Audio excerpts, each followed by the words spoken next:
J'ai élaboré des lettres de mission pour les membres du gouvernement. Chaque département ministériel va rendre compte, le moment venu, de l'exécution des missions à lui confiées et les conséquences en seront tirées. Cela en toute responsabilité. Il s'agit de notre devoir sacré de redevabilité envers le peuple nigérien. En tout état de cause, à un moment ou à un autre, chacun rendra compte de ses actes devant le peuple, devant l'histoire et devant le Créateur. C'est aussi vrai pour les gouvernants que pour les agents publics, les pères de famille et chaque citoyen. Fin de citation. Général de brigade Abdraman Tchani, président du Conseil national pour la sauvegarde de la patrie CNSP, chef de l'État.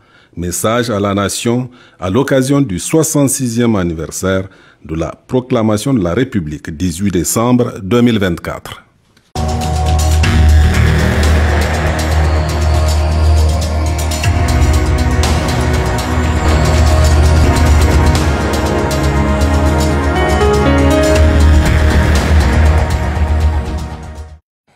Mesdames, Messieurs, bonsoir. Vous êtes nombreux à nous suivre sur Télé Sahel et sur nos différentes plateformes digitales à travers le monde. Merci de votre fidélité. Poursuivons notre série d'entretiens avec les membres du gouvernement sur la mise en œuvre de leur lettre de mission à eux confiée par le président du Conseil national pour la sauvegarde de la patrie, chef de l'État, le général de brigade Abdraman Tchani, avec aujourd'hui la ministre de l'Éducation nationale, de l'alphabétisation, de l'enseignement professionnel et de la promotion des langues nationales, Dr Elisabeth Chérif. Madame la ministre, bonsoir. Bonsoir. Et merci d'avoir accepté notre invitation. Vous le savez, nous allons au cours de cet entretien parler de votre bilan à la tête de ce ministère.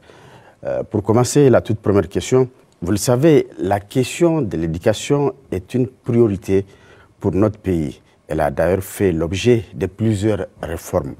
Comment analyser les résultats de ces multiples réformes et innovations pédagogiques et proposer un système éducatif mieux adapté aux réalités nationales? Merci beaucoup. Permettez-moi, avant de répondre à cette question, de vous adresser mes remerciements d'avoir bien voulu m'inviter sur ce plateau. Je voudrais rendre grâce à Dieu pour l'opportunité qu'il me donne de servir mon pays. Je dois remercier aussi le président du Conseil national pour la sauvegarde de la patrie, le général de brigade Abdraman Tchani, pour la confiance qu'il a placée en ma modeste personne pour gérer un secteur très important, très stratégique pour le développement de notre pays, pour l'avenir de notre nation.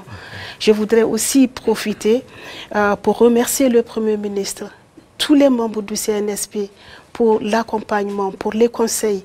Je voudrais remercier également mes collègues du gouvernement pour la solidarité gouvernementale. J'aimerais aussi saisir cette occasion pour remercier tous les acteurs de l'école, les syndicats, les parents d'élèves, les partenaires techniques et financiers.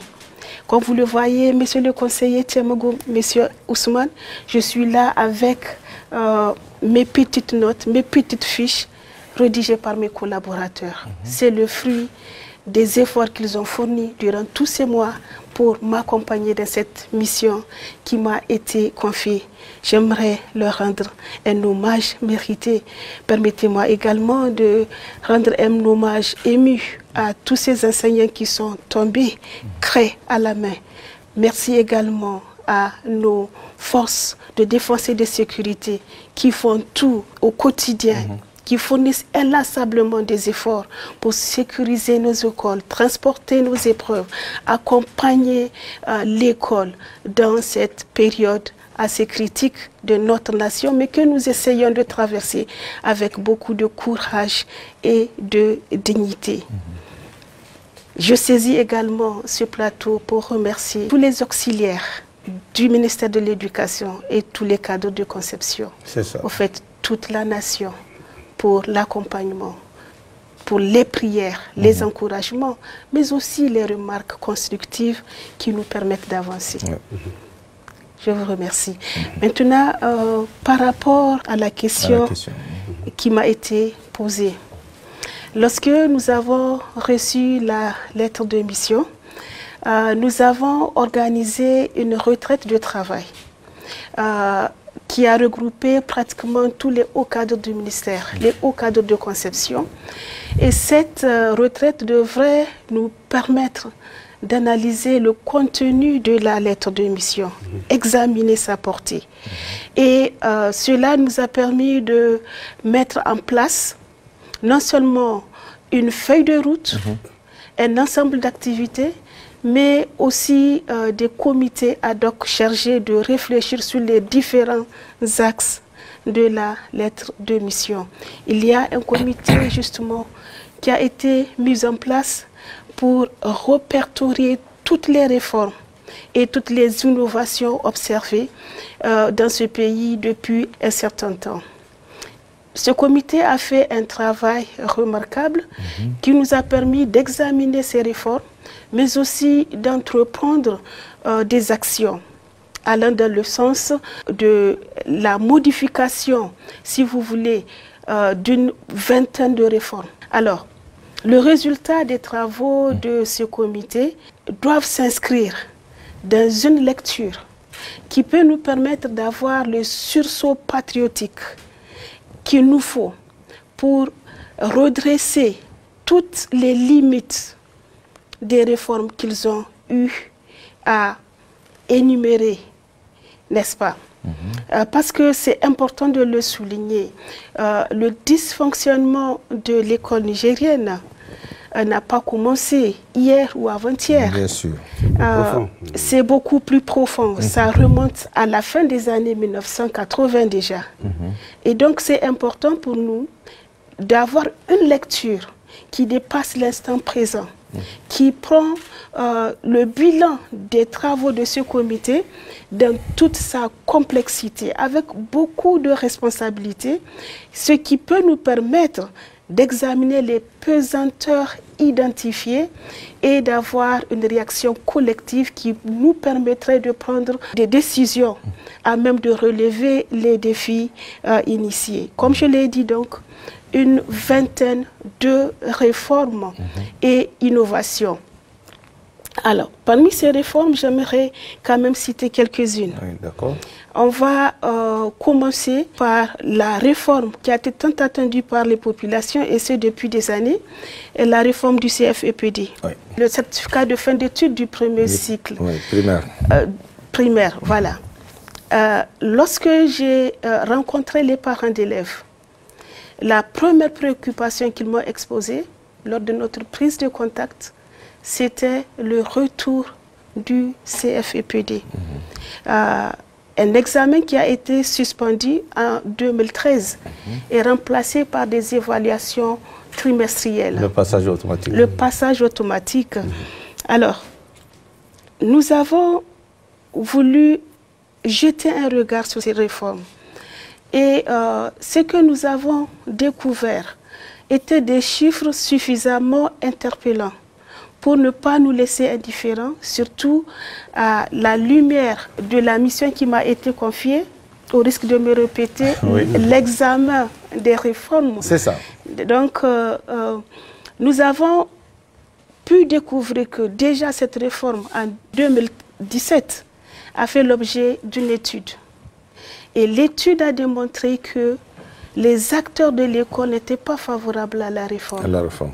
Que 70 à 90% des acteurs de l'école la trouvaient pas assez suffisante.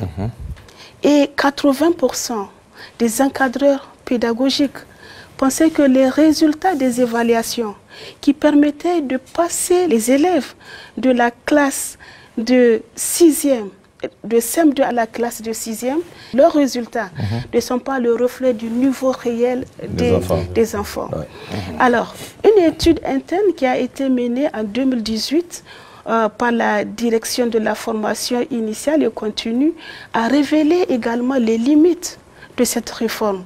Elle a pu montrer que 83% des enfants qui viennent en classe de 6e viennent avec un besoin important de remédiation. près de 70% des enfants ont du mal à lire un texte simple pourtant. Ouais.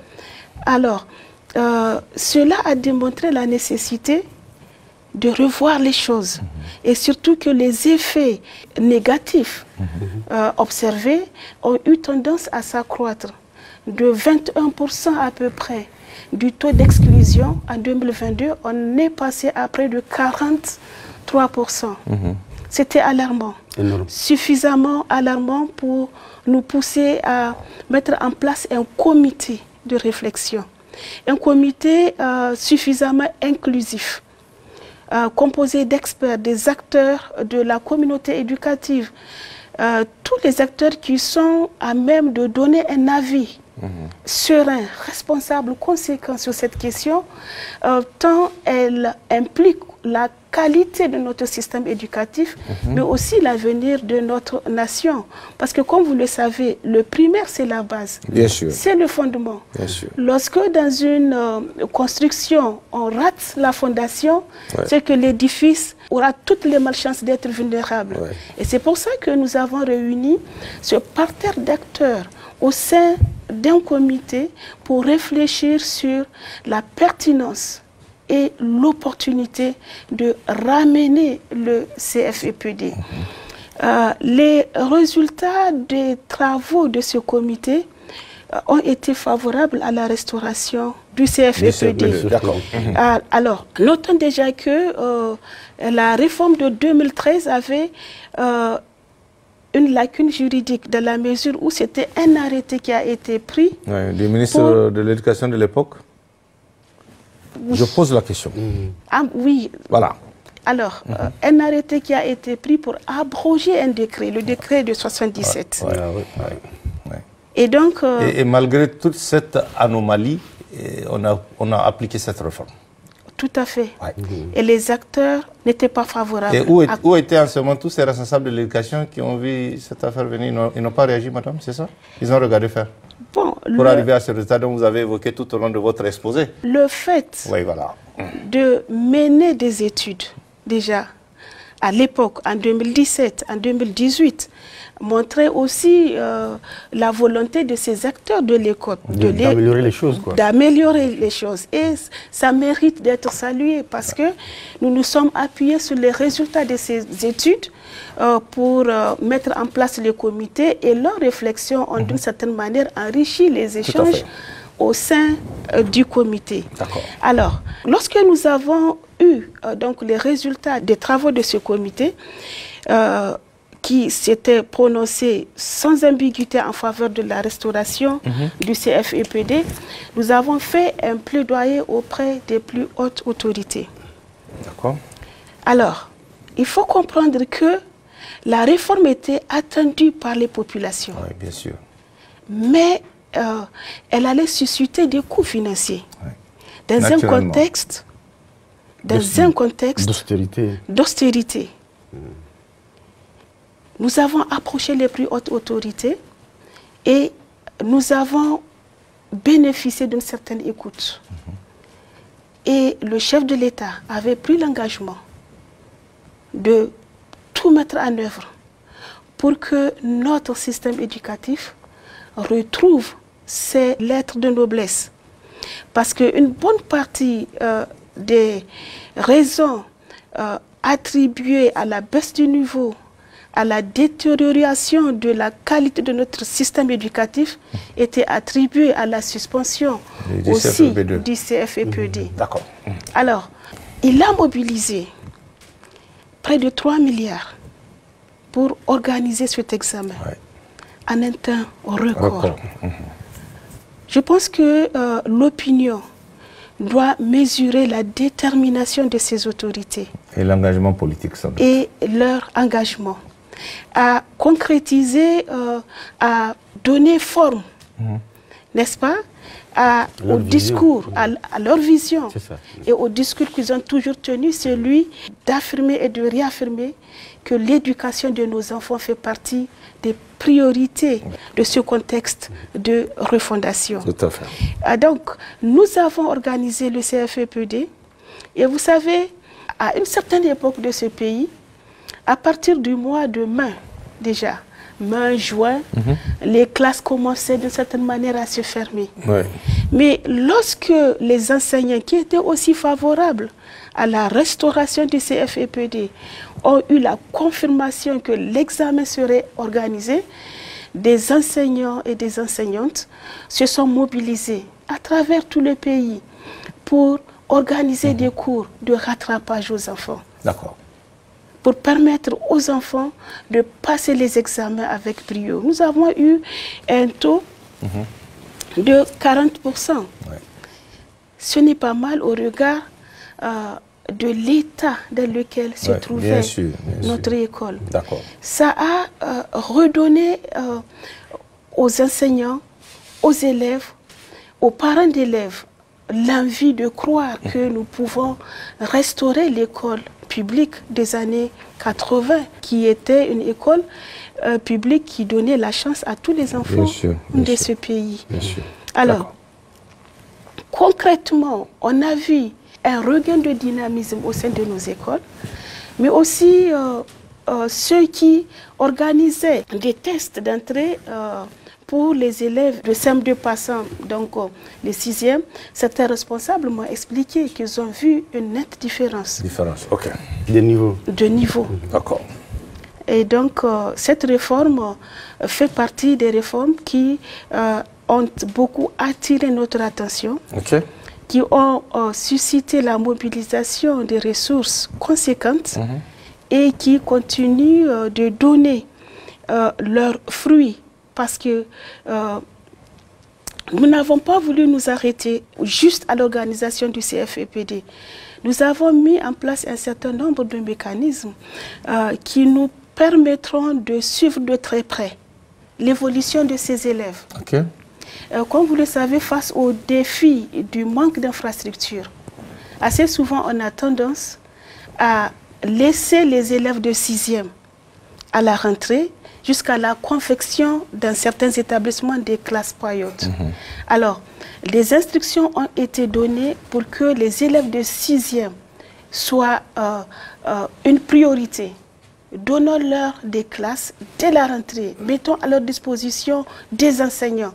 Tout ceci dans l'espoir de pouvoir rehausser le niveau, les suivre de très près et maximiser les avantages de la restauration de cet examen. En plus de cela, nous avons remarqué l'extension progressive des filières scientifiques. Vous savez, un pays ne peut pas se développer sans ces filières de pointe qui nous permettront d'enrichir le projet d'industrialisation de notre pays, de soutenir les efforts et les ambitions du développement. Alors, nous avons voulu aussi tirer le meilleur profit de cet examen pour organiser un concours. Non seulement les élèves issus du CFEPD iront dans les classes des 6e où ils seront bien surveillés, bien pris en charge pour redonner à l'école son dynamisme et sa qualité, mais aussi une partie des meilleurs de ces élèves seront orientés vers le collège scientifique. Nous avons organisé un concours pour tous les enfants issus du CFEPD qui avaient une moyenne supérieure ou égale à 9 sur 10. Et ce sont ces enfants, 150 à peu près, qui sont dans le collège scientifique en ce moment. D'accord. Madame la ministre, merci pour toutes ces explications et tous les efforts qui sont faits en tout cas dans ce domaine. L'autre question, Madame la ministre, et une autre préoccupation reste la question du curricula. Comment engager une réforme du curricula pour prendre en compte la demande sociale en éducation, notamment avec ces questions de patriotisme, de civisme, de la discipline, de la créativité et de résilience. Et je précise que depuis quelque temps, on vous voit dans les différents établissements pour la montée des couleurs. Voilà. Tout à fait. Et ça fait plaisir de voir ça. Merci beaucoup. Alors, la réforme du curricula, vous savez, le contexte dans lequel se trouve notre pays nous impose la nécessité de regarder de très près. Qu'est-ce que nous enseignons à nos enfants? au fait, quel type d'école voudrions-nous pour ce pays? D'accord. Et pour quel type de développement, surtout dans cette phase de la quête irrésistible de notre souveraineté. Et c'est dans cette perspective que l'un des comités ad hoc mis en place lors de l'examen de la lettre de mission a également commencé à examiner nos programmes, leur portée, leur contenu, leur apport pour le développement de notre pays. Alors, dans le processus, nous avons senti la nécessité de retirer un certain nombre d'éléments, un certain nombre de contenus qui ne cadrent pas, on va dire, avec nos réalités et nos aspirations. Ces contenus ont été retirés. Tout simplement. Tout simplement. Ils ont été retirés en attendant les travaux du comité interministériel qui a été mis en place par le Premier ministre pour prendre en charge cette question du curricula. C'est-à-dire que le curricula ne sera pas seulement discuté, élaboré au sein du seul ministère de l'enseignement professionnel et promotion des langues nationales, mais la question sera portée à un échelon beaucoup plus vaste et un échelon supérieur afin de prendre en compte cette question et tout l'enjeu qu'elle représente pour notre pays, pour son avenir. Mais en attendant les débuts des travaux de ce comité, un certain nombre d'actions ont été prises, n'est-ce pas? C'est le cas donc, de l'examen de la réforme du bilinguisme, de la réforme curriculaire. Vous savez, le bilinguisme a été adopté et dans ce contexte de la quête de notre souveraineté, de la promotion de nos cultures, cette réforme qui met en avant nos langues nationales nous interpelle également. Et nous avons mis en place une commission chargée d'examiner le bilan de cette réforme. Elle a commencé, à un certain moment, il y avait jusqu'à 5000 classes impliquées dans cette réforme, à travers laquelle les enfants commencent le processus d'apprentissage par les langues maternelles. Donc la langue maternelle et la langue médium, la langue d'enseignement, jusqu'en classe de CE1. Après, la langue maternelle devient une langue co-médium avec le français. C'est important pour nous de voir parce que nous ne pouvons pas soutenir nos aspirations de la souveraineté, promouvoir nos valeurs en laissant de côté la place des langues nationales dans nos systèmes éducatifs. Et l'étude qui a été menée a permis de voir que cette réforme qui a mobilisé beaucoup de ressources financières, beaucoup de personnes, est dans un état, on va dire, mitigé. Dans la mesure où des 5000 classes à un certain moment identifiées, répertoriées, nous n'avons que 900 classes. Et cette question fera partie certainement des questions qui seront examinées au sein du comité interministériel. Il y a la question également de la réforme des écoles normales. Les programmes des écoles normales. Nous ne pouvons pas penser à la refondation de l'école sans penser au lieu de formation de ces enseignants. Oui, bien sûr, bien sûr. Et donc, nous avons aussi examiné la réforme, révisé un certain nombre de modules dans les écoles normales pour permettre une certaine uniformisation des programmes dispensés dans les écoles normales, garantir leur efficacité et surtout un état d'esprit qui cadre, si vous voulez, avec le contexte actuel de la quête de notre souveraineté. Au fait, si nous voulons des citoyens patriotes, intègre, il va aussi falloir commencer par le système éducatif qui se charge de la diffusion de certaines valeurs, des valeurs du respect, des valeurs du travail, la quête d'excellence, la quête d'intégrité. Bien sûr. Ça doit commencer dans nos écoles. Et ces thématiques doivent être appréhendées par nos enseignants. Et c'est pour ça qu'à chaque fois que nous allons en mission sur le terrain, nous tenons à rencontrer les encadreurs des écoles normales. Parce que ce sont des acteurs incontournables. Je l'avais dit tout à l'heure. Pour améliorer le système éducatif, on doit passer par la base, par l'école primaire. Nous mettons l'accent dans les échanges que nous avons avec ces encadreurs sur la nécessité de promouvoir aussi un enseignant de la refondation. Un enseignant de la refondation. L'enseignant de la refondation. Alors de la refondation. L'enseignant de la refondation. De la refondation. D'accord.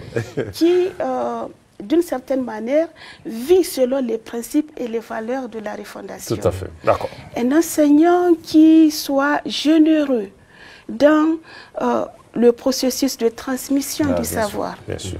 Un enseignant qui soit suffisamment conscient de la nécessité de s'approprier une certaine forme d'humilité. L'humilité pour continuer à apprendre. Humilité pour écouter. Humilité pour se remettre en cause.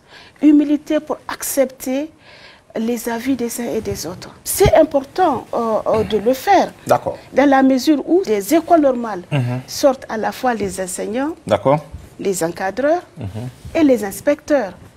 Et c'est important de créer une dynamique qui favorise les échanges, l'interdépendance, le respect des uns et des autres et une certaine accalmie des rapports apaisés et fructueux entre les différents acteurs qui sortent de nos écoles normales. C'est un état d'esprit qui reflète les valeurs de la souveraineté que nous prenons et que nous ne pouvons pas atteindre sans le concours important du savoir, savoir-faire et du savoir-être.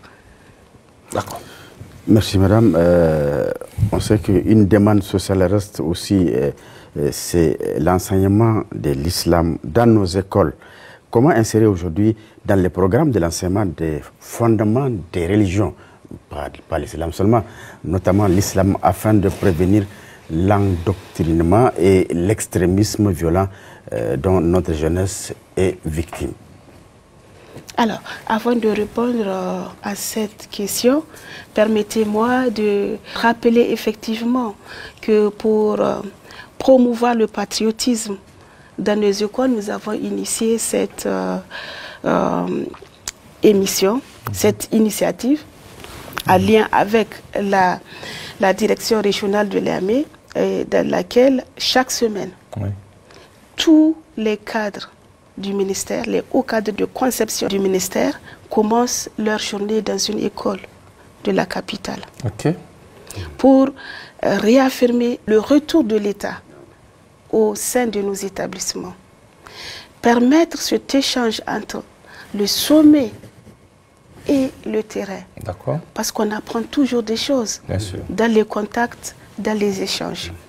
Et dans ce moment, nous essayons de donner aux élèves déjà une idée, une vision de leur rôle, des attentes de notre nation pour nos jeunes.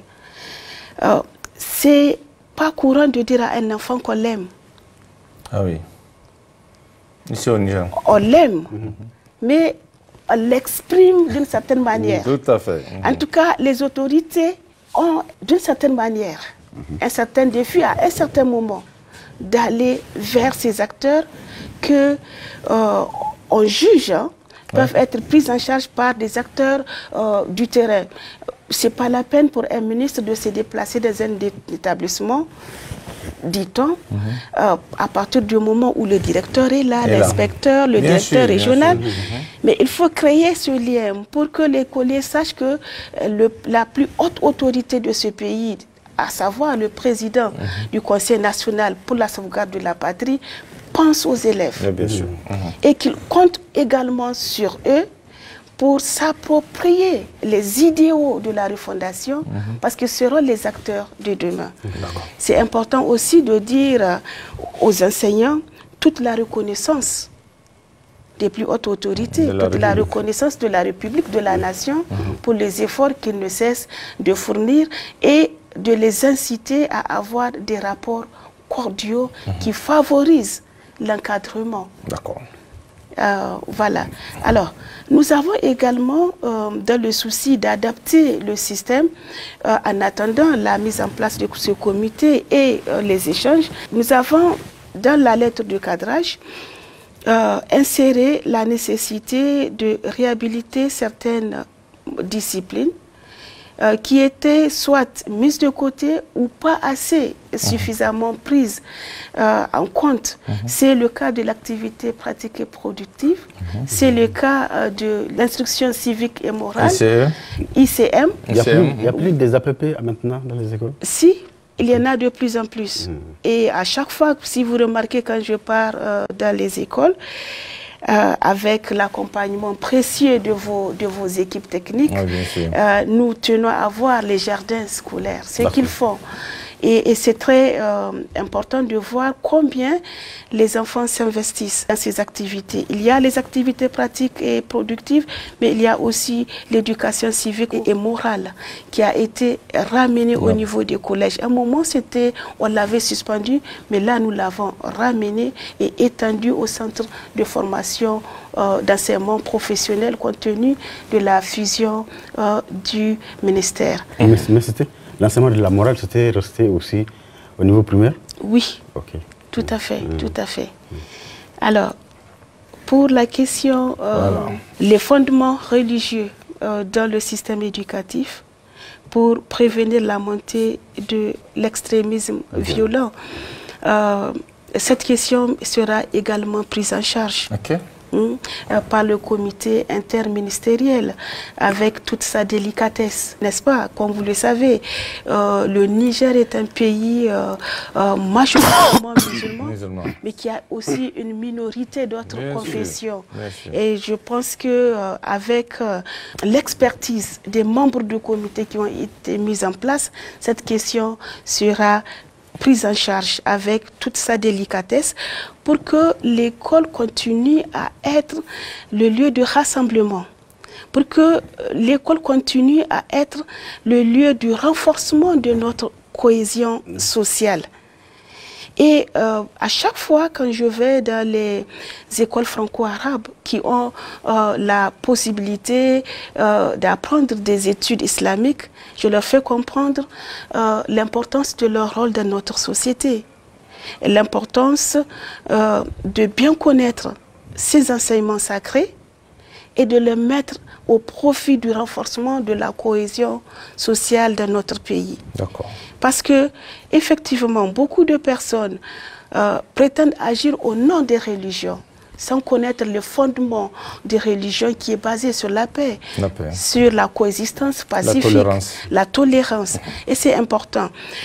Mais quels que soient les résultats des travaux du comité interministériel en lien avec ce texte de ma lettre de mission, c'est important de mener en amont un travail de sensibilisation. C'est nécessaire. C'est très important. C'est très important de se poser la question de notre rapport réel à la religion. Monsieur Tchamogo, vous savez, dans les années 80, dans les années 70, la religion était cantonnée dans la sphère privée.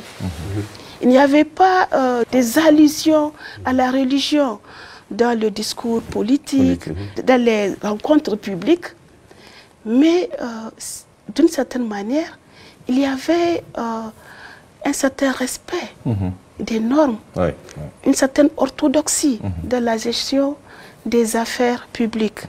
Et c'est pour ça que, même si nous introduisons des contenus religieux dans le système éducatif, c'est important de veiller à ce que ces contenus puissent jouer véritablement leur rôle. La religion, c'est important de le dire, que ce n'est pas juste un assemblage d'affichage. Ce ne sont pas des artifices, mais ce sont des comportements au quotidien la foi qui révèlent notre foi. C'est lorsque, par exemple, il y a des pratiques qui jouent avec la morale, qui jouent avec l'orthodoxie administrative, que l'on puisse se dire, ma religion ne me permet pas de faire cela. Ouais. C'est extrêmement important.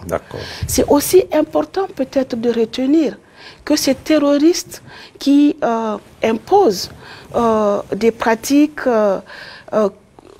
qui jouent avec la morale et même notre qualité d'être humain, n'ont pas commencé du jour au lendemain à ôter des vies.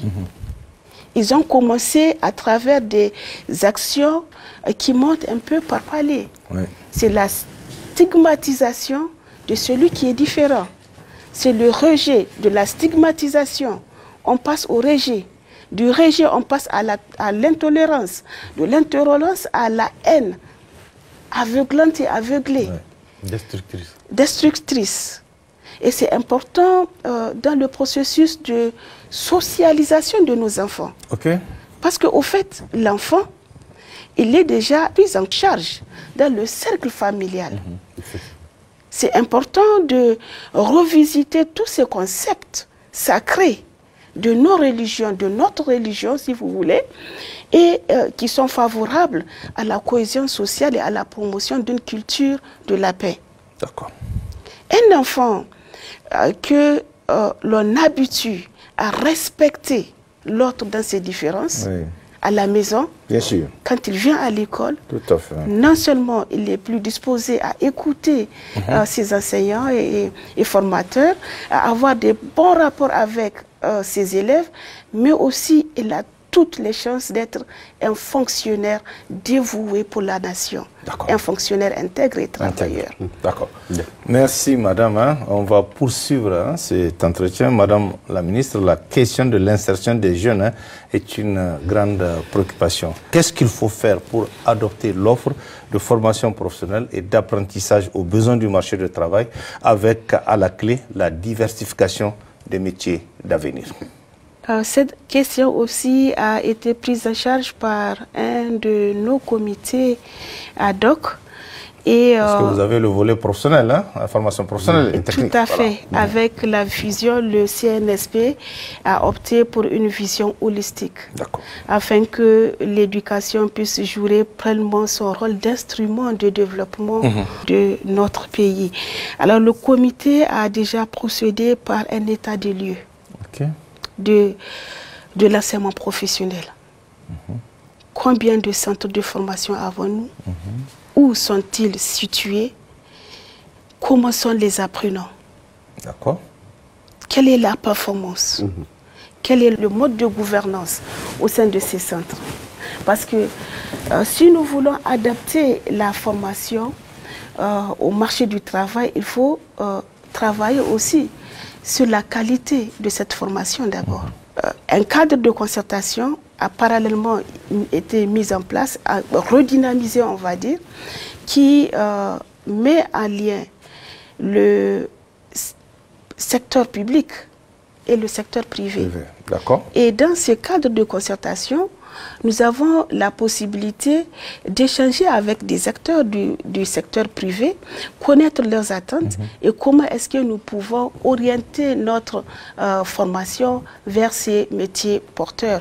Le comité a fait un travail remarquable d'identification des filières et des métiers porteurs afin que cela soit pris en compte dans nos formations et certainement les travaux de ce comité vont également enrichir le comité interministériel. Madame la ministre, que faut-il faire de manière concrète pour renforcer l'encadrement des centres de formation professionnelle afin d'améliorer leur efficacité ainsi que la compétitivité de leurs produits sur le marché du travail, ce qui est très attendu de votre département ministériel? Merci beaucoup. Effectivement, nous ne pouvons pas envisager le développement de ce pays sans l'enseignement professionnel. Nous ne pouvons pas tenir nos aspirations de souveraineté sans l'opportunité de la mise à contribution de ces centres pour soutenir l'effort de développement. Maintenant, comment renforcer leur efficacité? C'est vraiment une question très pertinente, dans la mesure où ce secteur est confronté à beaucoup de défis. Le défi déjà des formateurs, on doit doter ce secteur, ce sous-secteur de formateurs de qualité. De qualité. Nous devons le doter de centres équipés. Ouais. Et c'est pour cela que, compte tenu de la lettre de mission, nous avons mis en place un comité qui a posé le diagnostic de ce sous-secteur. Combien de centres avons-nous, comme je l'avais dit tout à l'heure? Oui, bien sûr.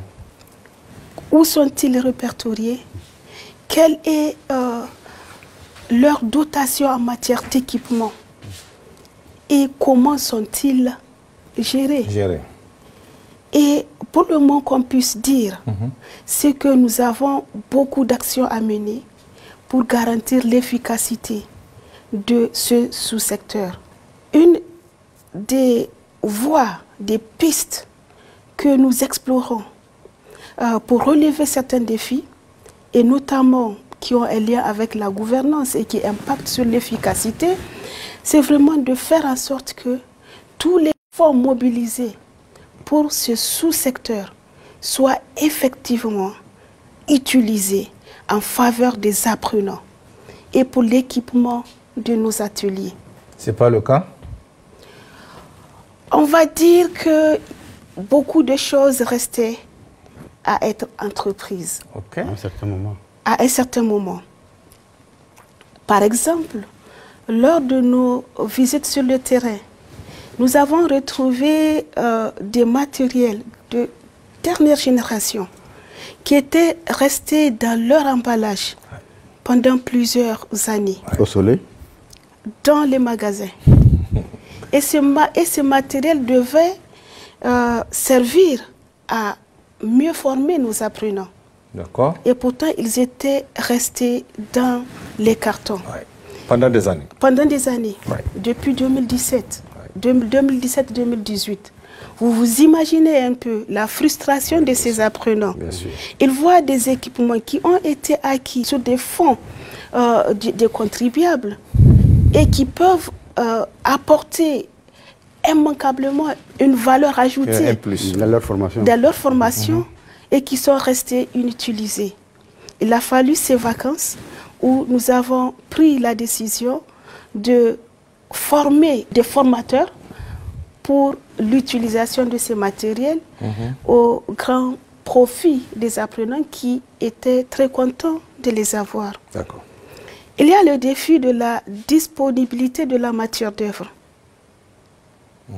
Là aussi, nous avons mis en place un mécanisme déjà à partir du processus d'acquisition de ces matières d'œuvre. Le processus d'attribution des marchés. Des marchés. Nous avons voulu insuffler une bonne dose de transparence et de régularité. Et qui manquait avant?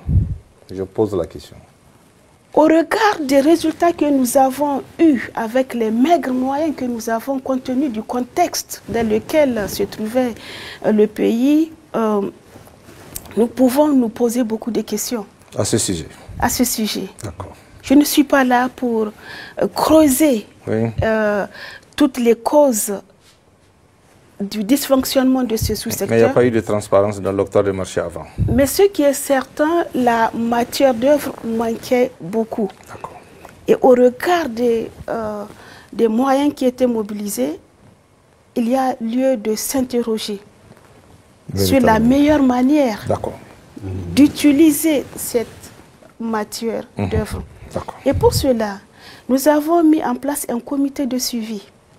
Non seulement nous allons veiller sur la transparence, la régularité dans le processus d'acquisition de ces matières d'œuvre, créer des conditions pour que chaque Nigérien qui a la possibilité de postuler pour ces marchés puisse obtenir ces marchés et veiller sur la livraison effective de ce qui a été commandé et la mise en œuvre effective de ces matières d'œuvre au sein de nos centres de formation. Lors des examens de la session passée, beaucoup d'acteurs ont apprécié la quantité de matières d'œuvre qu'il y avait dans les centres d'examen. D'accord. Avant, pour certaines filières, par exemple pour le bâtiment, les apprenants essaient de traiter le sujet et après on démonte parce qu'il n'y avait pas assez de matière d'œuvre. Mais là, lorsque nous avons fait le tour dans les centres d'examen, nous avons trouvé des boxes où chaque apprenant avait la possibilité de faire son examen parce qu'il y avait de la matière d'œuvre en quantité suffisante. Et les inspecteurs qui ont été mandatés justement pour observer le déroulement de ces examens et la disponibilité des matières d'œuvre mises à la disposition des centres des examens ont apprécié la quantité et la qualité des matières d'œuvre acquises. Et selon les témoignages, ça fait très longtemps qu'on n'a pas pu mettre à la disposition de ces centres des matières d'œuvre d'aussi bonne qualité et en quantité. Cela suscite des interrogations et surtout, je dirais, la nécessité de veiller à ce que ce secteur soit géré de manière beaucoup plus transparente. Oui, d'accord. Et voilà, et au profit donc des apprenants. D'accord. Et nous avons mis en place donc un comité de suivi de matières d'œuvre parce que la disponibilité de matières d'œuvre fait partie des revendications des syndicats de ce sous-secteur. Et pour mieux gérer cette question, nous avons mis en place un comité regroupant aussi bien les cadres du ministère, mais aussi des syndicats. Nous avons même l'intention d'étendre la participation à ce comité aux étudiants. Pour qu'il y ait un regard beaucoup plus diversifié, bien sûr. Pour une utilisation beaucoup plus rationnelle de la matière d'œuvre. Parce que tant qu'il n'y a pas de matière d'œuvre, il ne peut pas y avoir des TD et de la pratique. Or, ils en ont besoin pour se perfectionner. Un autre élément que nous avons jugé utile quand même de mettre en avant, c'est la nécessité d'être optimiste. Optimiste. De croire en ces apprenants. De croire en eux.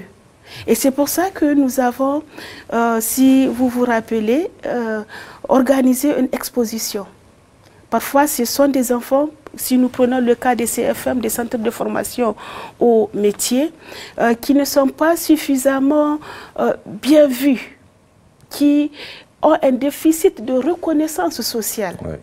Et ce déficit de reconnaissance est lié au fait qu'on n'est pas suffisamment informé de ce qu'ils font, de ce qu'ils savent faire. Tout à fait. Et c'est pour ça que nous avons organisé une exposition pour montrer à l'opinion les talents et potentialités de nos enfants qui sont dans ces centres et tous les dévouements de leurs formateurs.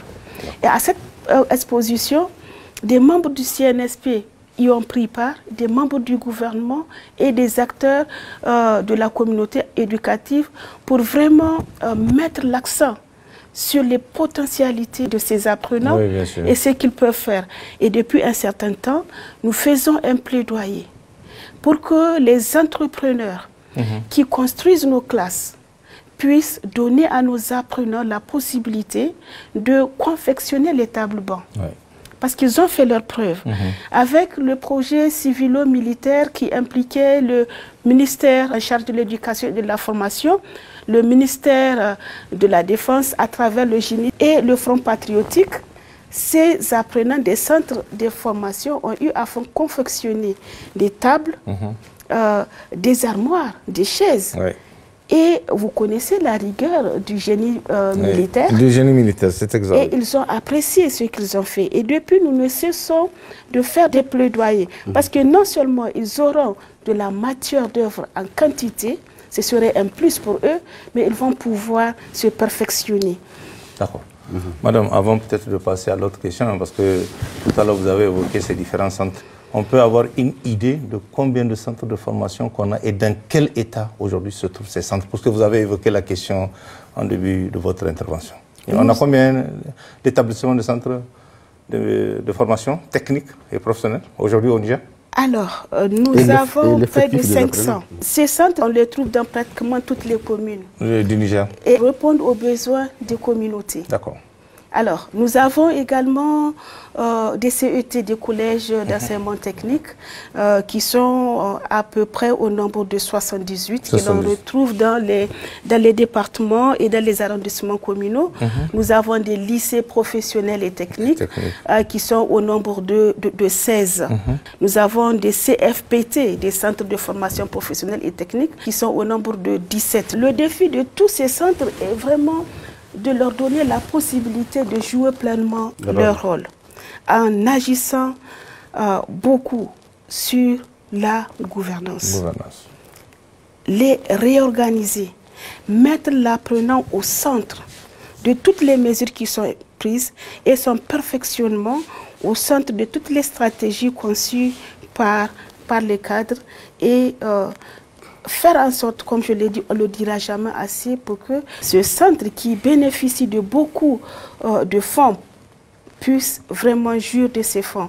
Une autre action que nous avons essayé de mener, c'est de signer des contrats de performance avec des structures comme le FAFPA, par exemple, comme le CMCAN, comme le CFMAA. Le ministère donne des subventions à ces centres. Et nous avons voulu regarder sur les contrats de performance antérieurs. Nous avons eu du mal à les trouver. La preuve qu'on ne donnait pas assez d'importance à ces contrats de performance. Or, nous voulons être très regardants.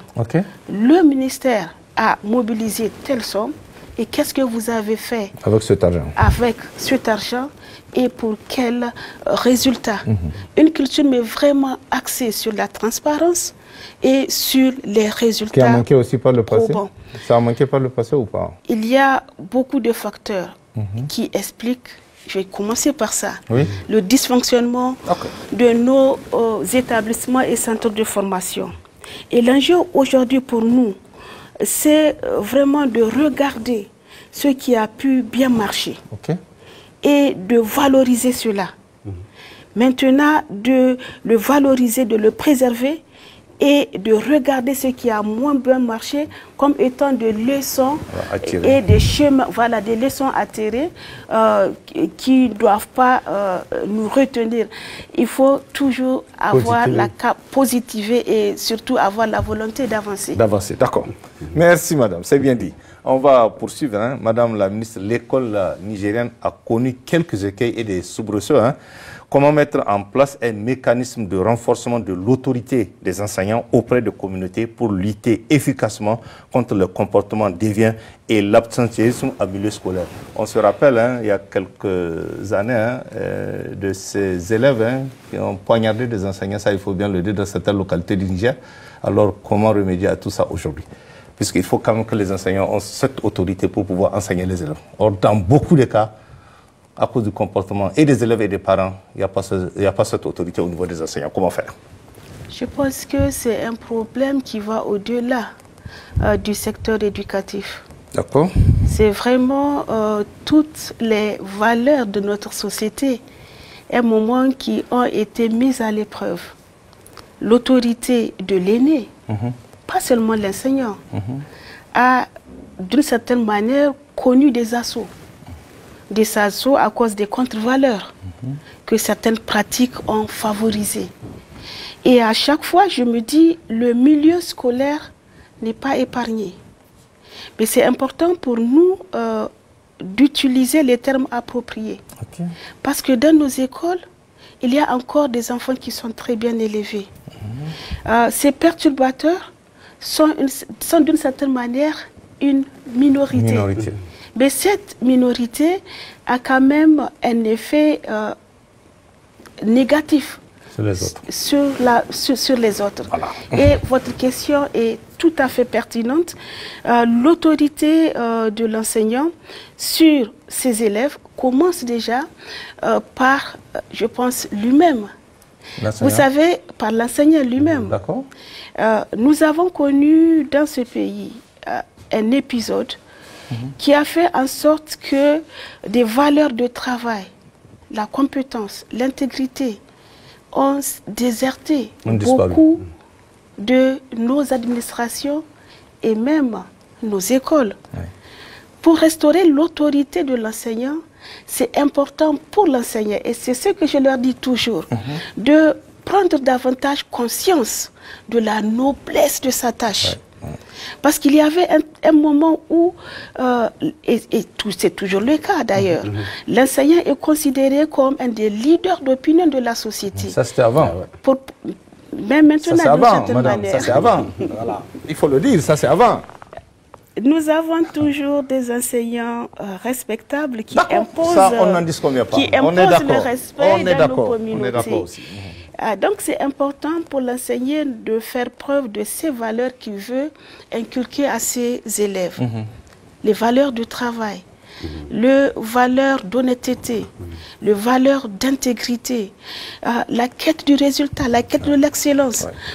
Vous savez, à partir du moment où, à un certain moment, la compétence ne faisait pas partie des critères de promotion, on a ouvert la voie à toutes sortes de pratiques et qui ne sont pas favorables à la légitimité même de l'enseignant. Ça, c'est la politique ou pas? Je pose la question. C'est dû à la politique, puisque beaucoup de gens pensent que tous ces phénomènes que vous venez de décrire, c'est la politique qui a créé ça. Vrai ou faux? Je pose la question.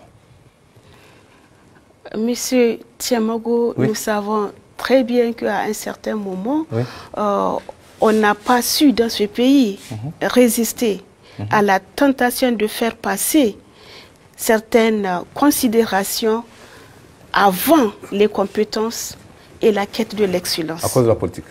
On n'a pas su à un certain moment faire passer l'intérêt général au-dessus de certains intérêts particularistes. Et d'une certaine manière, tous les segments de notre société, mais même les lieux les plus insoupçonnés ont connu cet assaut. Et c'est pour cela que la tâche au niveau du ministère en charge de l'éducation et de la formation, elle est cruciale. Dans la mesure où elle doit être un des pôles où nous devons ramener ces valeurs qui ont été négligées ou d'une certaine manière même mises de côté. Et cela, il va du renforcement de l'autorité de l'enseignant. L'autorité de l'enseignant suppose aussi une certaine compétence. Parce que même lorsque on est intègre, même lorsque on est dans la quête de l'excellence, quand on n'a pas les potentialités requises, ça peut poser un problème. D'accord. Et c'est pour ça que, en lien avec la lettre de mission et la détermination du chef de l'État à ramener une certaine crédibilité dans nos écoles publiques, nous ne cessons d'organiser des formations pour les enseignants, pour renforcer leurs capacités. Nous avons mis à la disposition des encadreurs, des motos. 1500 par exemple étaient envisagés dans le courant de l'année 2024. Là aussi, c'est une goutte d'eau dans l'océan, mais nous sommes persuadés que là où va tomber cette goutte d'eau, elle aura un effet significatif. Et ce sont des efforts qui méritent d'être poursuivis. Pour restaurer l'autorité de l'enseignant, c'est de créer des conditions qui peuvent lui permettre d'avoir des performances évidentes. Et ce sont ces performances qui vont faire en sorte que l'enseignant soit respecté d'abord par ses élèves, mais aussi par la communauté. Et vous avez vu, je l'ai évoqué tout à l'heure, les enseignants ont d'une certaine manière regagné l'estime de l'opinion. Lorsque des enseignants, au lieu de profiter de leur week-end, vont plutôt ouvrir des classes pour enseigner leurs élèves, l'opinion a beaucoup apprécié cela. Et nous sommes un peu, d'une certaine manière, revenus dans l'école des années 1980 où l'enseignant était l'incarnation du dévouement du service et de la promotion de la culture, de la qualité. Mais il faut aussi être à l'écoute de ces enseignants. La restauration du CFEPD en fait partie. Voilà des enseignants qui encore avaient un amour pour l'école, un amour pour la qualité de l'école et une conscience assez prononcée sur la capacité de l'école à transformer notre société. Cela a été pris en compte par le chef de l'État, comme je l'avais dit, et avec l'accompagnement du Premier ministre et la solidarité gouvernementale, cet appel a été entendu. Il y avait aussi le besoin de la journée continue, l'adoption de la journée continue. Et là aussi, nous avons essayé de prêter une oreille attentive à cette revendication qui, de la manière dont elle avait été formulée, était loin d'être fantaisiste. Si ces enseignants pensent qu'avoir la journée continue pourrait leur permettre d'accroître leur performance, pourquoi ne pas procéder à un essai? Et c'est ce que nous sommes en train de faire. Mais ça pose problème, madame, je dois le dire, cette journée continue, notamment par rapport à l'heure, parce qu'il y a beaucoup de parents qui se plaignent.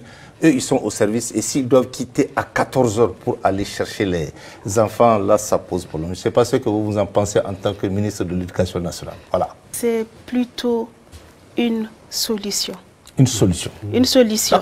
Okay. Étant donné que, vous savez, avant de procéder à cette expérimentation, nous avons, conformément à la consigne qui a été donnée par le chef de l'État, d'être à l'écoute des acteurs. Nous avons réuni tous les acteurs de l'école. Nous avons posé cette question. Okay. Nous savons que ce sont des revendications récurrentes et qui datent de bien longtemps. Mais nous n'avons pas voulu céder à ces revendications. Nous avons réuni les acteurs de l'école, mis en place un comité qui a mené une étude afin de voir les faisabilités, les défis inhérents à cette décision. Et pour le moment, les choses vont plutôt bien. D'accord. Félicitations. Madame la ministre, l'autre défi de l'école nigérienne est la formation à distance.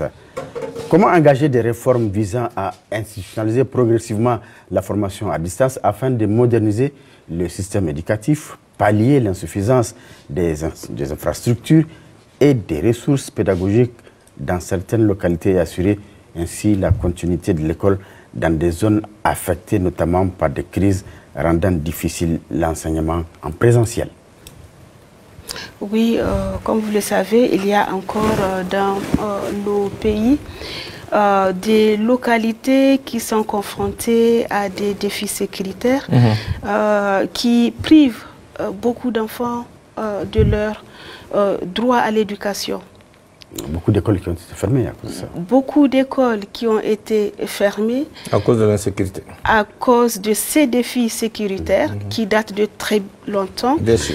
Et pour lesquels nous avons essayé quand même d'entreprendre des actions interministérielles. C'est le cas du forum qui a été organisé à Tillabéri avec la très forte implication du ministère de la Défense, du ministère de l'Intérieur, du ministère de l'Action humanitaire pour voir dans quelle mesure est-ce que nous pourrons réouvrir certaines écoles qui sont situées dans ces zones d'insécurité. Et cette action concertée, déterminée, a permis à près de 12 000 enfants de regagner les chemins de l'école après des années d'interruption. Alors, 12 000 enfants. Plus de 12 000 enfants, de regagner les chemins de l'école. Alors, le défi est toujours là. Ceux qui ne veulent pas du dynamisme de notre école, ceux qui sont conscients que notre école est un instrument de développement et qui ne veulent pas que cet instrument soit opérationnel, ne vont pas baisser les bras. Il y a toujours des défis. Et la digitalisation, justement, fait partie des pistes qui peuvent permettre de relever ces défis. Alors, nous avons introduit des réformes. Un des comités ad hoc du ministère a travaillé sur la stratégie du numérique. Comment est-ce que nous pourrons, de manière réaliste et réalisable, concevoir une stratégie qui peut nous permettre d'atteindre nos enfants qui sont situés dans les zones qui sont affectés encore par des défis sécuritaires. Après, par exemple, la réouverture des écoles, nous avons organisé une formation des encadreurs de cette région, de la région, par exemple, de Tillabéri. 416 encadreurs ont été réunis pour la prise en charge de l'éducation en situation d'urgence.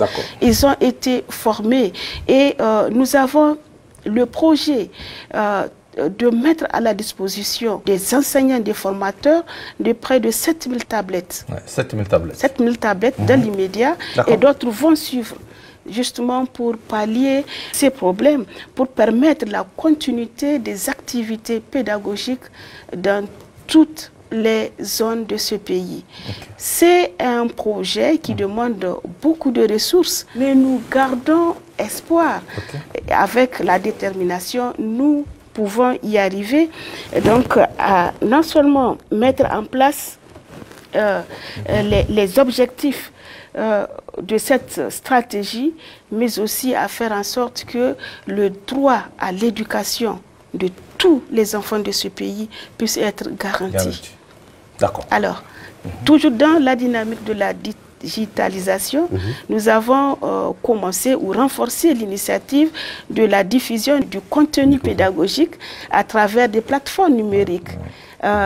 Avec la collaboration précieuse de la RTN, nous avons lancé la télévision éducative. Oui, ça, on l'a vu la dernière fois, hein, le lancement, bien sûr. Voilà, Terbia TV, avec la collaboration de ANSI, de certains partenaires comme l'UNICEF.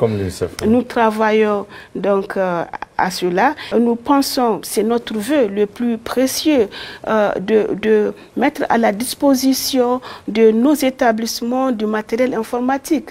Pourquoi pas susciter la culture d'utilisation du matériel informatique, du digital à nos élèves dès leur très bas âge. Comme cela se fait dans certains pays, nous gardons espoir. D'accord, madame la ministre. Madame la ministre, la disponibilité en quantité et en qualité de fournitures scolaires et autres supports pédagogiques a toujours été une réelle préoccupation pour les autorités à l'approche de chaque année scolaire. Et quelles dispositions votre département ministériel a-t-il prises afin d'y remédier? Un moment, on parle de l'installation d'une imprimerie nouvelle génération au niveau de l'INDAP. Qu'est devenu ce projet? Le contrat a été signé avec l'État du Niger, on va dire l'État étant une continuité. Nous travaillons sur la signature d'un avenant pour doter notre pays de cette imprimerie importante et qui va beaucoup solutionner le problème d'acquisition des fournitures, de fournitures scolaires. Vous allez me permettre à ce niveau quand même de saluer davantage la détermination du président du Conseil national pour la sauvegarde de la patrie. Comme vous le savez, la rentrée 2023-2024 a été organisée dans un contexte qui ne permettait pas d'envisager même la concrétisation même de la rentrée. Tout à fait. À cause de l'indisponibilité des fournitures. Mais tout a été mis en œuvre par le chef de l'État, par les membres du CNSP, par les collègues du ministère et avec le concours précieux du ministère des Finances, le Premier ministre, le ministre délégué, pour mobiliser des ressources assez conséquentes pour que nous puissions acquérir des fournitures. Mais là aussi, il faudrait aussi noter une rupture que nous avons voulu délibérément opérer. Là aussi, une certaine transparence dans l'acquisition de ces fournitures. Cette année? L'année passée, tout comme cette année. L'enjeu pour nous étant non seulement de procéder à l'acquisition de ces fournitures en respectant toutes les procédures, avec le souci de faire des économies à l'État. D'accord. Vous savez, nous avons tellement connu certaines pratiques que rien que l'évocation d'une certaine modalité d'acquisition suscite des inquiétudes et voire même des polémiques. Tout ce que nous avons fait dans le cadre d'acquisition de nos fournitures scolaires a été fait dans le respect de la règle de l'art. C'est important de dire que ce qui caractérisait à un certain moment les pratiques d'attribution dans le domaine de la gestion du marché public Et d'une certaine manière, en tout cas au niveau du sommet du ministère en charge de l'éducation et de la formation, est derrière nous. Ce système de commission qui fait en sorte que... Des rétrocommissions. Qui fait en sorte que parfois, on a un peu du mal à mettre des matériels de qualité à nos enfants. Nous avons foi... Ça va dans les poches des différents responsables du ministère ou pas? Ces commissions, ou bien comment ça se passe? En tout cas, oui. Je sais que c'est... Qu'est-ce que vous avez constaté, vous, quand vous étiez arrivé? En tout On cas... donne l'argent à qui? J'étais pas là. D'accord. Déjà. D'accord. Mais ces commissions existaient. Nous sommes bien d'accord, monsieur. Oui, on est d'accord.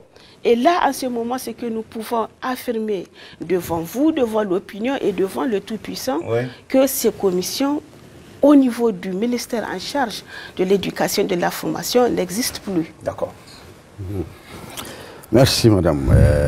On le sait, notre pays a engagé sa marche résolue et irréversible pour la conquête de sa souveraineté pleine et entière. Au niveau de votre département ministériel, qu'est-ce qui a été fait pour accompagner cette dynamique patriotique déclenchée par le chef de l'État?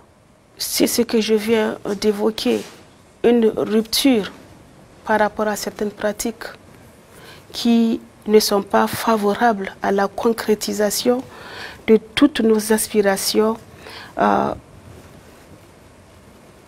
formulées à l'endroit de cette souveraineté. Effectivement, la lutte contre la corruption en fait partie. Tout à fait. La promotion de l'intégrité, la promotion de l'excellence. C'est important de le dire. Près de 99% de mes cadres aujourd'hui qui pilotent les directions de mon département ministériel, je ne les connaissais pas avant mon arrivée au ministère. Nous avons préféré mettre en avant la compétence. Parce que nous savons qu'un cadre compétent a des potentialités évidentes pour permettre à l'école nigérienne d'assumer pleinement son rôle de la transformation de notre société. Okay. Et donc, il y a déjà cette rupture par rapport à la gouvernance, cette rupture par rapport à la place accordée aux techniciens. Mais il y a aussi cette ferveur patriotique que nous voulons susciter dans nos écoles. Parce que on fait comprendre à l'enseignant qu'il est important. Et sans l'éducation, le pays ne peut pas avancer. Bien sûr. Et ils sont conscients de leur place, de plus en plus, encore davantage, je dirais. Et le fait d'instaurer cette journée qui a fait école dans un pays voisin, cette journée où presque toute l'opinion du pays est tournée vers une école pour constater ces interactions entre le sommet et la base et transmettre surtout le message du chef de l'État, le message du Premier ministre, le message des membres du CNSP et du gouvernement à l'endroit de la communauté éducative, leur reconnaissance et leur attente à l'endroit de cette communauté éducative qui est très importante pour l'avenir de ce pays sont déjà des pas importants. Il y a aussi un phénomène qui mérite d'être souligné. C'est vraiment l'envie de réunir tous les acteurs. D'accord. L'envie d'éviter le piège de la division. Là, nous pouvons le dire, M. Tchemogo, M. Ousmane, nous savons que la politique n'a pas fait que du bien pour ce pays, du point de vue de la cohésion sociale, du point de vue de la coopération entre les cadres. Et cette envie de donc réinstaurer la culture de la complémentarité, le recul de la rivalité, des compétitions inutiles, appeler les uns et les autres à mettre en avant l'intérêt national, mettre en avant les objectifs collectifs que nous ne pouvons atteindre qu'ensemble. en évitant des stigmatisations, en évitant des jugements. Les grandes nations sont celles qui ont su régler certains problèmes, régler certains dysfonctionnements, mais en insistant sur la nécessité d'avoir une vision commune. Et ça, c'est important. Parce que... Vous y êtes, Olivier? On essaie. On essaie. D'accord. Le seul fait d'en faire une modalité d'action, un mode, un réflexe, c'est déjà une bonne chose. Une bonne chose, je dirais. C'est pas important. Tout à fait. D'accord. Madame, on va poursuivre cet entretien. Madame la ministre, pouvez-vous nous dire les politiques, projets et programmes que vous envisagez de mettre en œuvre conjointement avec nos homologues de la Confédération AES, conformément aux orientations et directives de nos chefs d'État? Alors, ce sont des projets d'abord d'harmonisation de nos programmes parce qu'eux aussi, ils sont confrontés à ce besoin d'adapter les programmes à leur réalité nationale. Puisque nous appartenons au niveau du Mali et du Burkina, pour que nous... Comme nous appartenons à la Confédération, c'est important pour nous d'ajuster nos programmes, mais aussi nos positionnements vis-à-vis d'autres acteurs de l'école, et notamment issus de certains pays de la sous-région. À chaque fois qu'il nous arrive de nous retrouver dans une rencontre internationale, je n'en ai pas eu beaucoup, mais à chaque fois nous discutons de la nécessité de nous mettre davantage ensemble pour partager nos expériences et voir comment est-ce que nous pourrons ensemble faire de nos écoles, de nos systèmes éducatifs un instrument de conquête et de la concrétisation durable et profonde de notre souveraineté. D'accord. Vous ne voyagez pas beaucoup, parce que tout à l'heure vous avez dit que vous n'avez pas eu beaucoup de rencontres internationales. Vous ne voyagez pas beaucoup. En tant que ministre de l'Éducation nationale, c'est quoi exactement le problème? Alors, vous savez, à un certain moment, on est obligé de prendre en compte la situation du pays. Du pays, tout à fait. C'est exact. Mes collègues du Mali, du Burkina ont certainement traversé la période que nous avons traversée lors de mes prises de fonction, mais eux, c'est déjà derrière eux, ce qui n'est pas le cas du Niger. Mais l'évolution positive de notre situation financière nous permet de plus en plus d'aller à des grandes rencontres où le Niger a aussi son mot à dire. Tout à fait. D'accord. Merci. Madame la ministre, le système éducatif a été à un moment perturbé du fait de quelques débrayages de certains syndicats de l'éducation. Mais Dieu merci, la sérénité a été vite retrouvée. Cela m'amène à vous poser la question de savoir comment gérez-vous le front social, je veux dire vos rapports avec les partenaires sociaux du secteur relevant de votre département ministériel. Le front social, les partenaires. Alors, vous savez, lorsque j'ai pris fonction, j'ai voulu réunir tous les acteurs de l'école. Et nous avons échangé, nous avons déjà fixé les règles de notre interaction. Dès le début. Dès le début, qui devrait se faire dans la sincérité, le franc-parler. Et s'inscrire dans le contexte du patriotisme et de la résilience qui sont nécessaires face à ce que le pays traversait. Et je dois dire que j'ai été confrontée à une convergence de volonté. Ces syndicats ont eux aussi réalisé la nécessité de resserrer les rangs. De ne pas tomber dans les pièges de ceux qui veulent déstructurer l'école nigérienne et compromettre l'avenir du pays. Madame, mais il y a eu ce préavis de grève à la veille de la rentrée, vous vous rappelez bien. Il y a eu ce préavis de grève de 48 heures où certains syndicats, oui, on l'a vu, nous tous, il y a ce préavis de grève. Comment on peut expliquer ça et que ça intervient juste à la veille de la rentrée? Voilà. Permettez-moi de rappeler que effectivement ce préavis était intervenu, mais après toute une année scolaire caractérisée par une accalmie inédite. D'accord. Nous pouvons déjà saluer cela. Bien sûr, bien sûr. N'est-ce pas? On est d'accord. Ce qui reflète la prise de conscience de ces syndicats de tout faire pour permettre à l'école nigérienne de relever les défis face à toutes les mesures qui ont été prises à l'encontre, contre le pays, on va dire. Alors, vous savez, vous avez parlé de la veille de la rentrée, mais la veille de la rentrée, nous étions ensemble, les syndicats et les cadres du ministère, et nous avons échangé sur les préparatifs de la rentrée. Et bien entendu, la préoccupation, certaines préoccupations qui datent de très très longtemps, de bien avant le 26 juillet, ont été effleurées. Mais dans les relations humaines, il y a toujours ces hauts et ces bas, et surtout lorsque ces relations font le courageux choix dans ce monde de s'inscrire dans la sincérité. Ok. Toujours est-il qu'il faudrait, comme je l'ai dit tout à l'heure, rompre avec certaines représentations. Je pense que nous sommes un pays, un peuple qui est capable de dialoguer, qui est capable de faire des compromis, qui est capable de trouver des consensus, capable de s'écouter.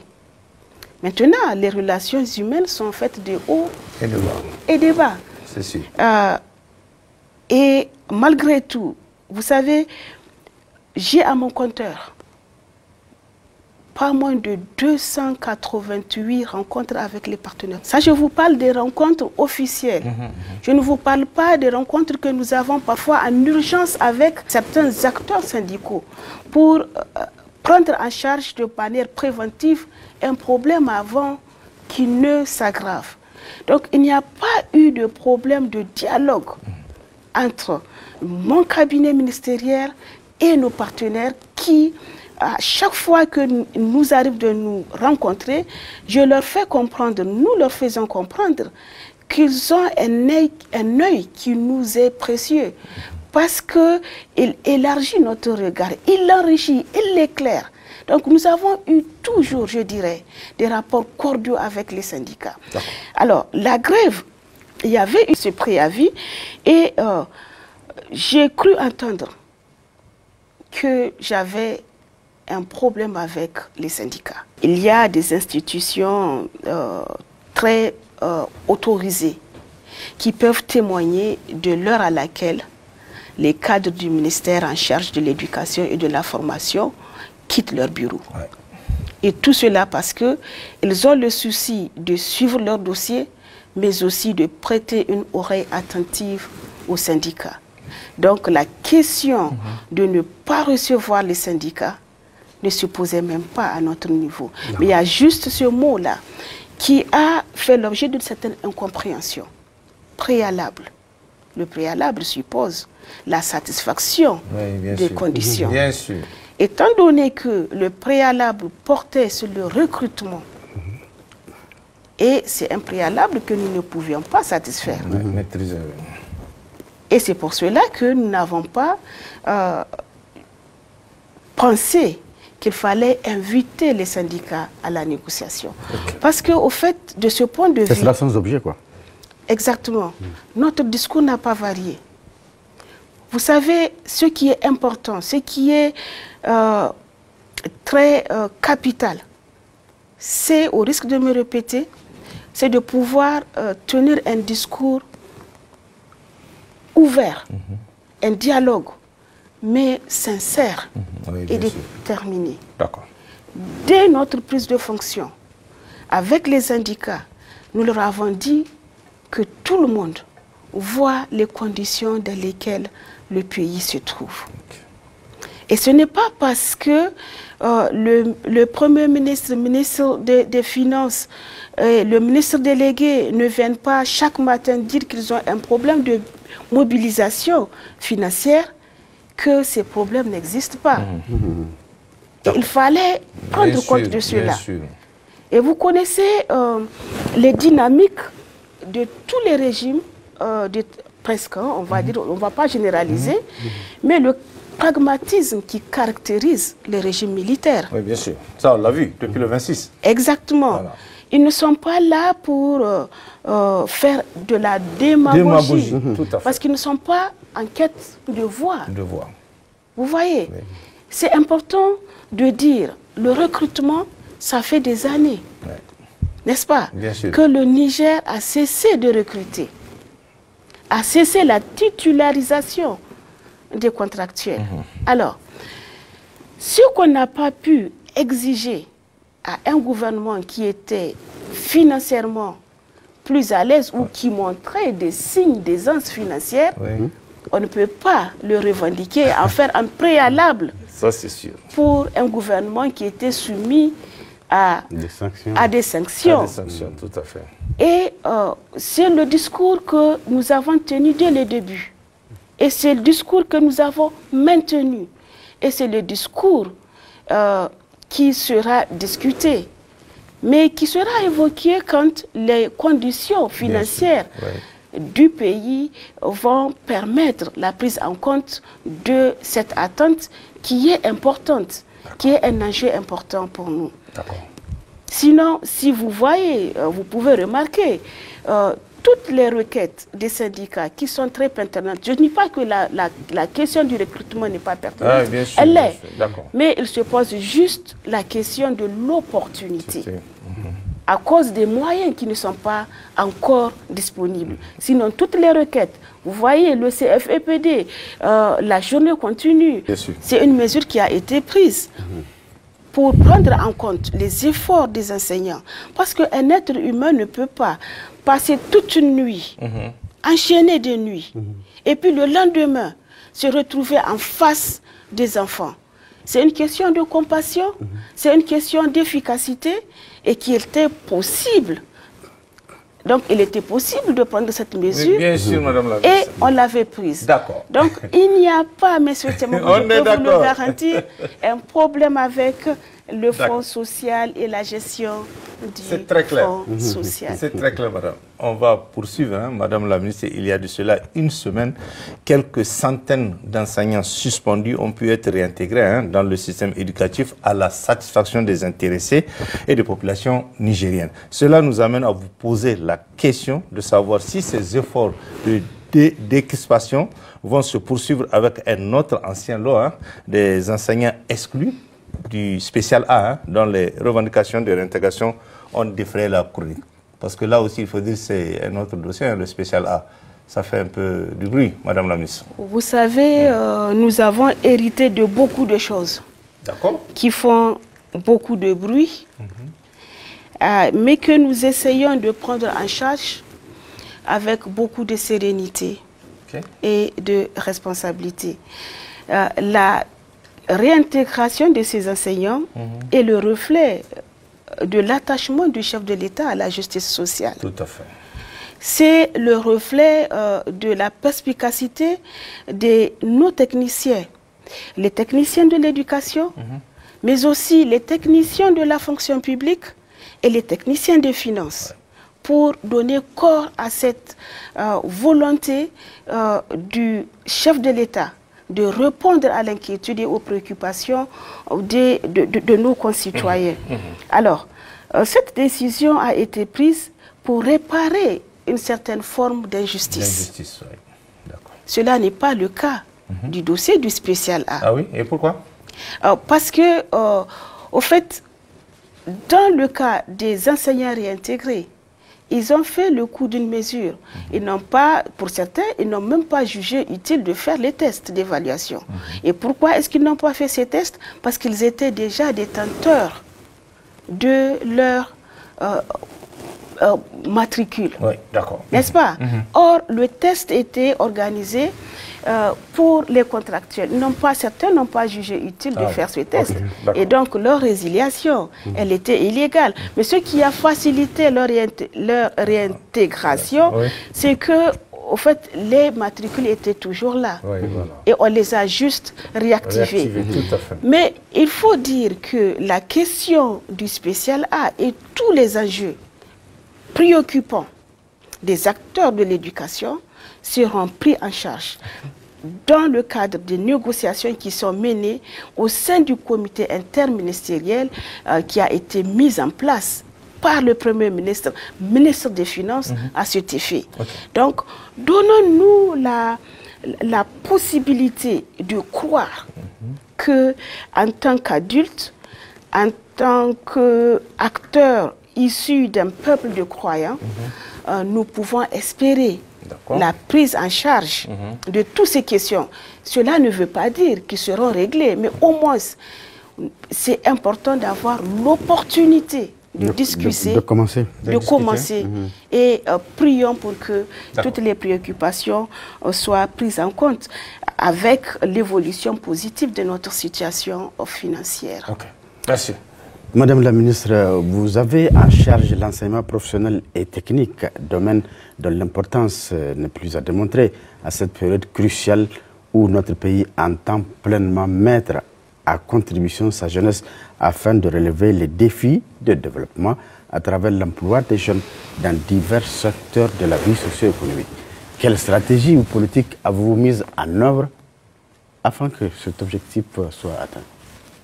Je pense que nous avons déjà évoqué cette question.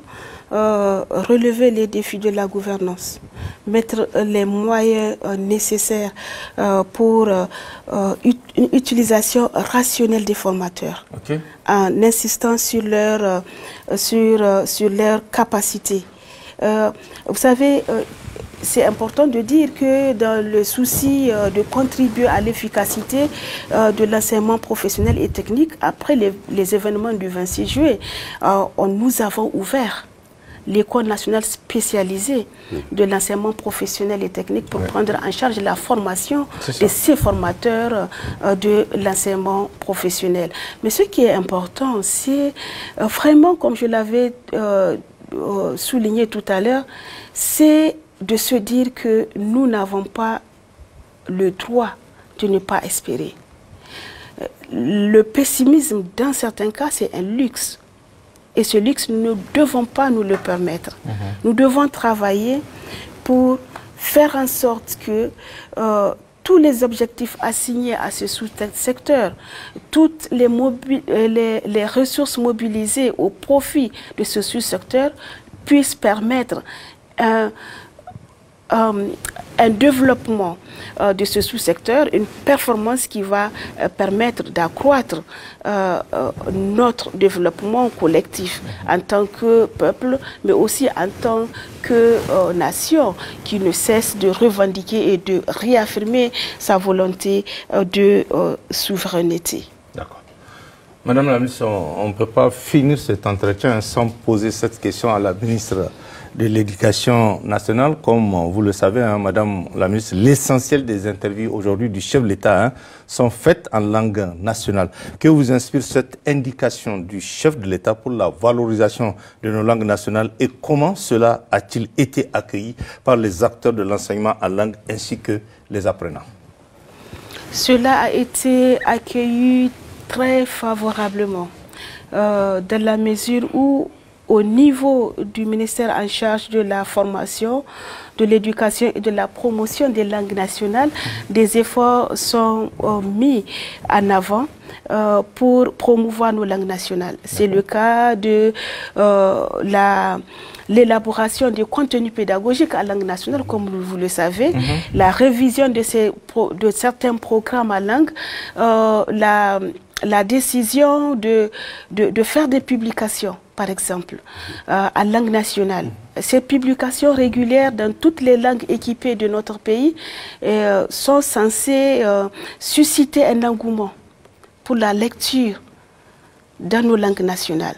C'est aussi le cas, comme je l'avais dit au début de notre entretien, la volonté d'examiner en profondeur la réforme curriculaire qui met en avant nos langues nationales comme support, n'est-ce pas, comme moyen d'acquisition des connaissances. Et très récemment, nous avons assisté à une initiative très porteuse, la compétition inter-école en langue. Pour amener encore l'opinion à admirer davantage la richesse de nos langues.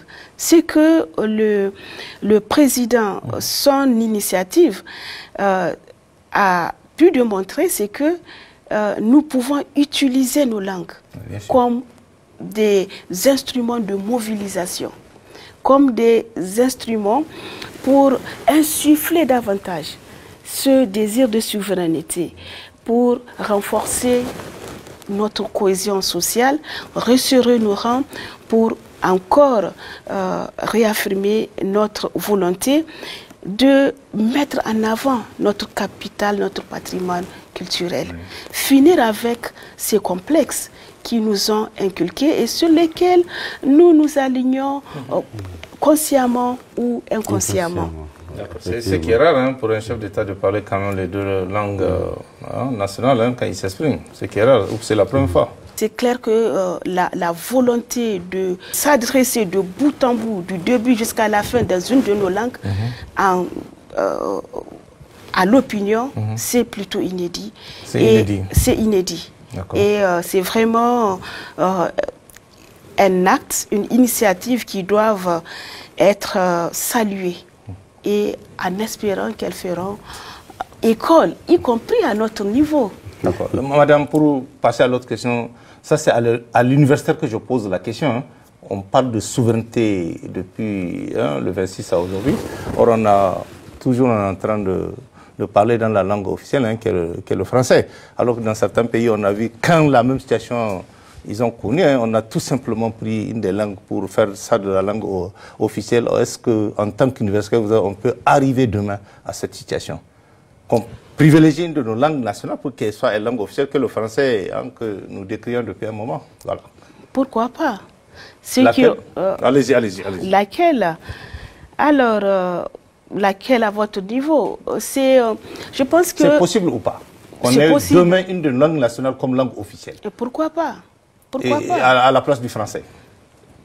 Oui, vous savez, quand nous avons reçu nos collègues maliens, lorsqu'ils ont donné une interview à leur sortie d'audience, un membre de la délégation a dit systématiquement quand on parle en français, il y a une traduction systématique après.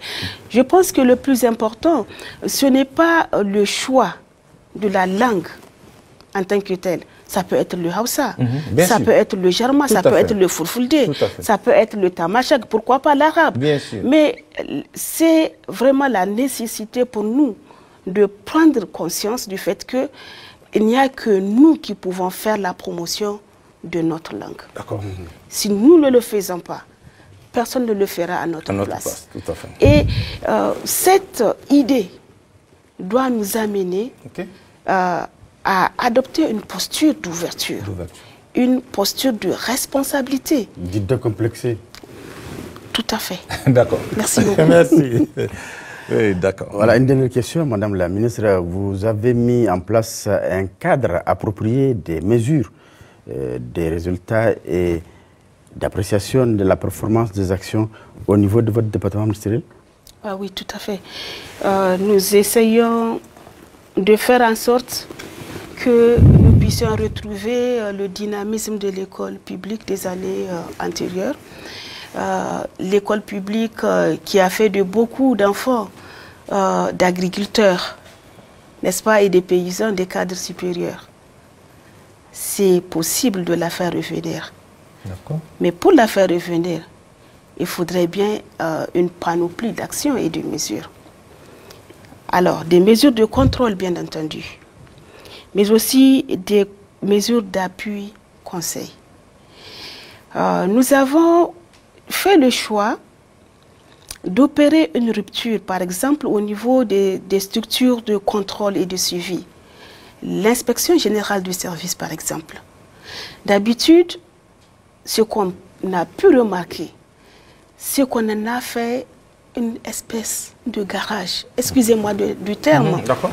Alors, ce que nous avons fait, c'est de mettre des spécialistes, des personnes qualifiées. Des vrais inspecteurs. Des vrais inspecteurs, en tout cas des techniciens compétents, avérés, qui ont une certaine autorité sur les thématiques dont ils ont eu la charge, à même de leur permettre de contrôler et de conseiller, n'est-ce pas, le personnel administratif. Nous avons mis en place le mécanisme de pointage. On sait à quelle heure un cadre vient. Mais vous savez, étant donné que on peut être ponctuel. Sans rien faire. Sans rien faire. Nous avons mis en place un mécanisme de reporting. Donc, qu'est-ce que font les directions dans la semaine? Donc, des échanges autour des réalisations, des actions des différentes directions. Nous avons également, d'une certaine manière, institué les visites inopinées. Ouais. Elles ne sont pas du goût de tout le monde. Ouais, bien sûr. Mais c'est important de rappeler aux uns et aux autres que quand la fonction publique a décidé que les horaires du travail, c'est de telle heure à telle heure, c'est important de les respecter.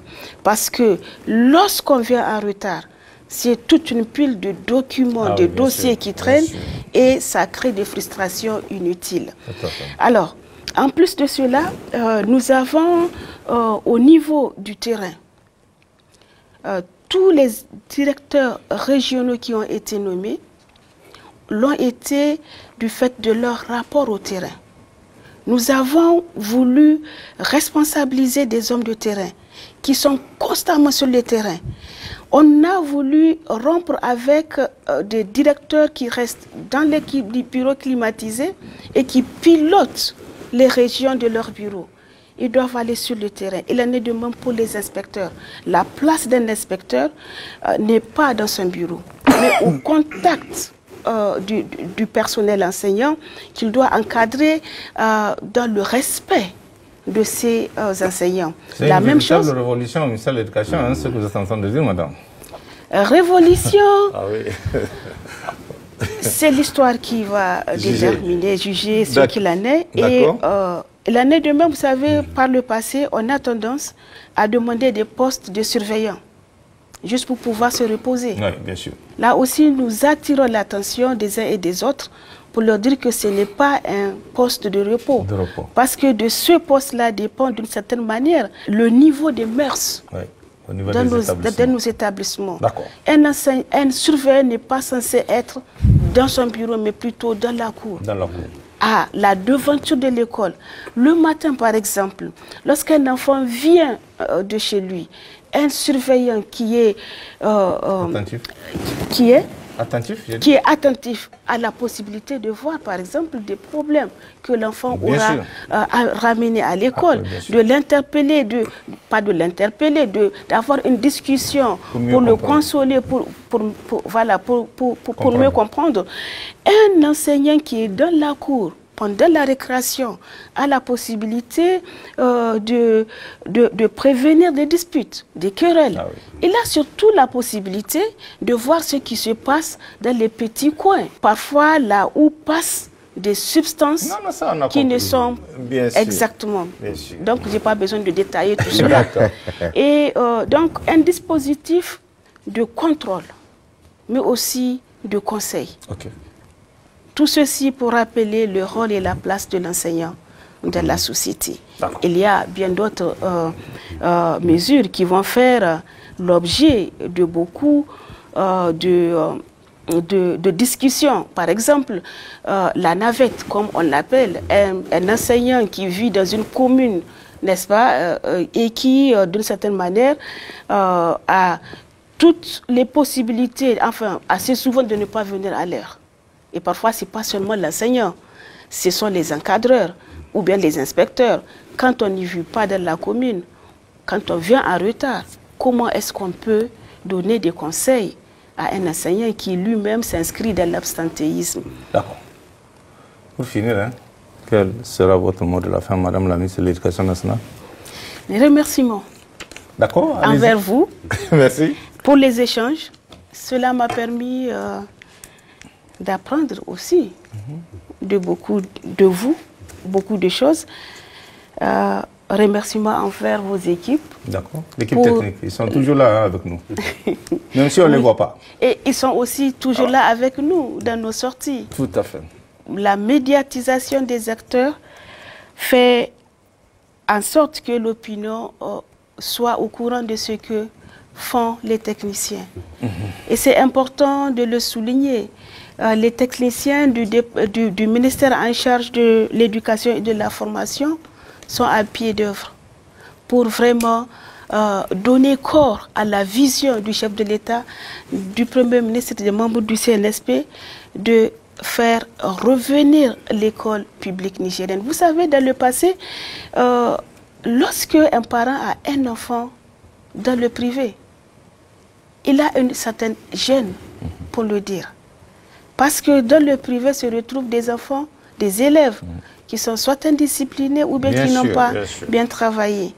Et aujourd'hui, M. Tchamogo, M. le conseiller, M. Ousmane, vous savez bien que c'est une tendance qui s'est inversée. Tout à fait. Et nous voulons faire revenir donc cette école publique. Et c'est pour cela, parmi les mesures de contrôle, nous avons décidé de faire en sorte que les enseignants qui officient dans les écoles privées puissent le faire, parce que dans les écoles privées se trouvent également nos enfants. Bien sûr. Mais qu'ils puissent le faire en respectant les volumes horaires publique. Voilà, qui leur sont attribués dans l'école publique. Et tout ceci pour venir à bout d'un paradoxe. Vous voyez, après chaque examen, lors de la publication, de la proclamation des résultats, vous avez le palmarès des écoles privées qui est au-dessus des écoles publiques.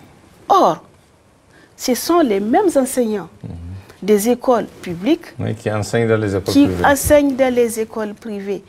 Donc, nous avons instauré ce mécanisme pour permettre de prendre en charge les élèves du privé, mais surtout de ramener l'ordre, la rigueur dans nos écoles publiques. Alors, tout ceci pour dire que le chef de l'État croit véritablement que l'école nigérienne peut non seulement renaître et faire en sorte que le pays puisse vraiment tenir ses discours de souveraineté avec beaucoup de conviction, parce que nous avons les moyens de concrétiser ces convictions. Donc, beaucoup de remerciements aussi pour tous ceux qui œuvrent, parfois dans le silence, pour le rayonnement de notre école. Merci, Madame la Ministre. Merci beaucoup. Merci aussi, Madame la Ministre, pour toutes ces réponses à ces différentes questions et des préoccupations effectivement soulevées qui est au centre de l'opinion et qui est centre des préoccupations de tout le peuple, parce que le secteur de l'éducation, c'est un secteur vital qu'il va falloir continuer à encourager et à tenir bon, comme on dit. Mesdames, Messieurs, nous voilà donc à la fin de cet entretien. Merci de votre aimable attention. Passez un excellent moment en compagnie de nos programmes.